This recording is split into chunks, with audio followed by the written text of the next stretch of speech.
Sometimes history doesn't turn on some big, dramatic battlefield, but on a single phone call. And that's what we're going to break down today. A moment when a quiet statement from a brand new president sent, absolute shockwaves across an entire continent. It challenged the very idea of power, of unity, and what it really means to be sovereign in Africa. And this is the sentence that started it all. It leaked from a private call, and these words, they just spread like wildfire. They forced a conversation that, let's be honest, Africa had been avoiding for decades. It's a line that really pits regional security against foreign influence. And it all kicked off because one leader just refused to stay silent. So how in the world did one private phone call become, well, the most dangerous conversation in Africa? We're going to trace this whole story, this incredible confrontation that was about so much more than just two countries. Really, it was about the future of the entire continent. Okay, so to really get why this thing exploded, you gotta understand the spark that lit the fire. So let's meet the two main players at the center of this whole firestorm. All right, so on one side, you've got Namibia's new president, Netumbo Nandi-Ndaitwah. And she is not your typical politician, not by a long shot. We're talking about someone who's a product of the liberation struggle, who grew up under colonial occupation and basically promised she would never, ever stay quiet when it came to outside control. Then, on the other side, you have Nigeria, the giant of Africa, right? The regional power, the one who's supposed to be the stabilizer, the country that gets a lot of praise from Western allies. You can already see how these two completely different worldviews were on a collision course. And man, did they set the stage for everything that happened next. And you know what's interesting? This whole thing didn't kick off with some big accusation or insult. It started with a question. A question so sharp, so direct, that the silence that followed was, well, it was louder than any answer could have been. Okay, so here's the setup. The situation kicks off in Benin. There's some political instability, and Nigeria steps in, saying they're there to stabilize things, protect democracy. And almost instantly, they get all this international support. We're talking security advisors, intelligence sharing, the whole shebang.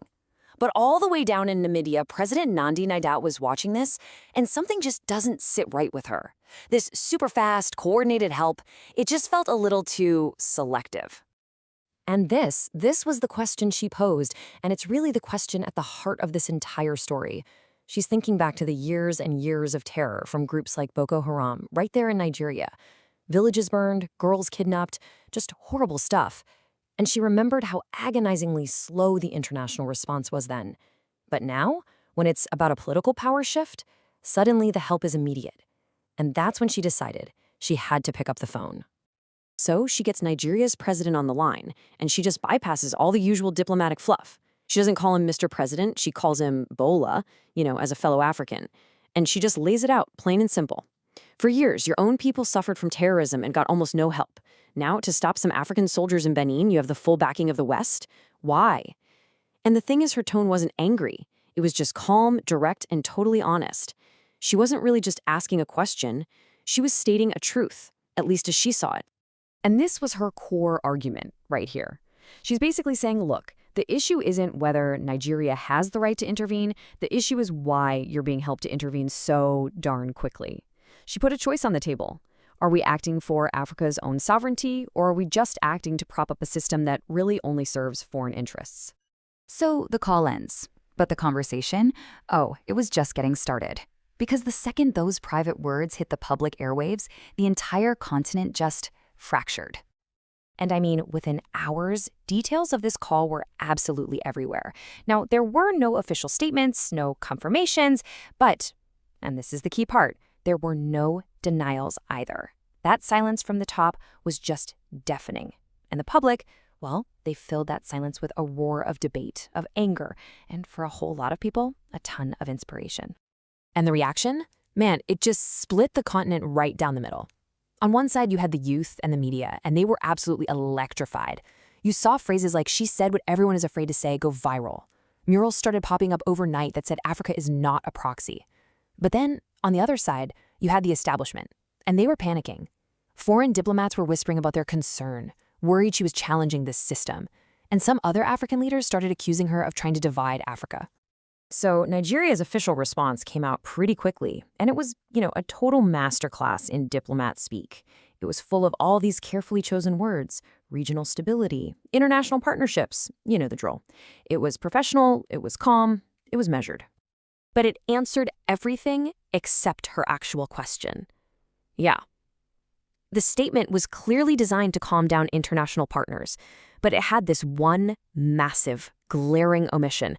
It completely sidestepped the central, uncomfortable question she had asked. And you better believe the youth of Africa noticed that immediately. And this post from a young Nigerian on social media just captured the mood perfectly. See, that evasion wasn't seen as being diplomatic. It was seen as confirmation. Her question was so powerful because the establishment seemed either incapable or just plain unwilling to answer it straight up. All right, so this whole thing was getting way too big to stay a media debate for long. The pressure cooker was basically moved to the headquarters of the African Union in Addis Ababa, and this set the stage for a massive face-to-face showdown between truth and power. So an emergency summit gets called. The issue on the table: Namibia versus Nigeria. But really, it was about sovereignty versus silence. And the tension in that room was, you could feel it. This wasn't some boring trade dispute. Every single leader in that room knew they were there to deal with a fundamental question about the continent's very soul.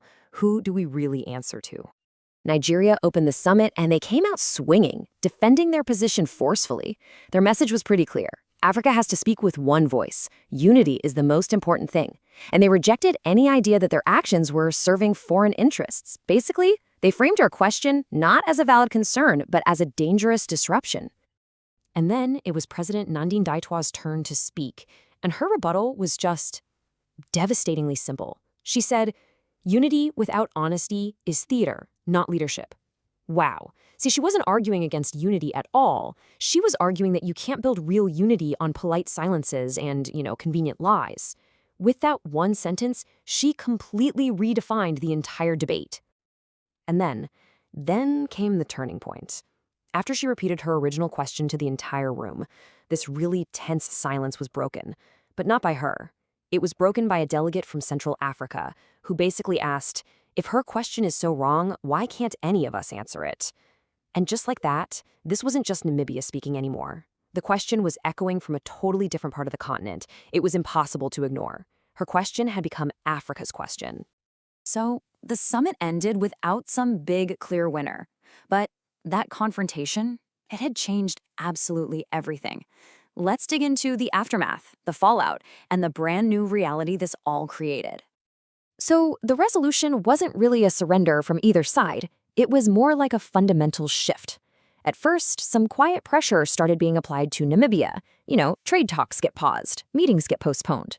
But in response, Nandine Ndaitwah did something brilliant. She gave a live address, and she spoke directly to Africans, not to presidents. And that move was powerful, because soon after, the AU released a new statement, one that actually recognized that her question reflected the real concerns of citizens. Even Nigeria's president softened his tone, saying, "We hear the voices of our people." See, power hadn't just been confronted, it had actually been forced to listen. And her final message, especially to the youth of Africa, was this powerful call to action. She told them, Pan-Africanism is not a slogan, it is a duty. She basically reframed this whole idea not as some dusty old historical concept, but as an active, ongoing job for every single generation. A duty to question, to challenge, and to build. So when you step back and look at it all, this wasn't a revolution with guns and borders. It was a revolution of consciousness. Africa remembered its voice. And yeah, the storm passed, but the air is different now. The political climate has been changed for good. Which leaves us with a one big question we're all thinking. What comes next?